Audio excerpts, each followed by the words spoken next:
حمید طویل نے خبر دی انس بن مالک سے کہ نبی کریم صلی اللہ علیہ وسلم 5 ہجری میں اپنے گھوڑے سے گر گئے تھے، جس سے آپ کی پنڈلی یا کندھا زخمی ہو گئے، اور آپ نے 1 مہینے تک اپنی بیویوں کے پاس نہ جانے کی قسم کھائی۔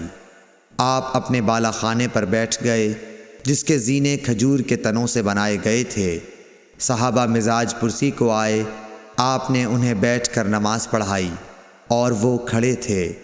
جب آپ نے سلام پھیرا تو فرمایا کہ امام اس لیے ہے کہ اس کی پیروی کی جائے، پس جب وہ تکبیر کہے تو تم بھی تکبیر کہو، اور جب وہ رکوع میں جائے تو تم بھی رکوع میں جاؤ، اور جب وہ سجدہ کرے تو تم بھی سجدہ کرو، اور اگر کھڑے ہو کر تمہیں نماز پڑھائے تو تم بھی کھڑے ہو کر نماز پڑھو۔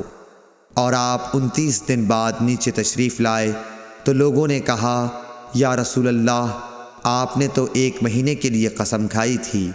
آپ نے فرمایا کہ یہ مہینہ 29 دن کا ہے۔ صحیح بخاری حدیث نمبر 378۔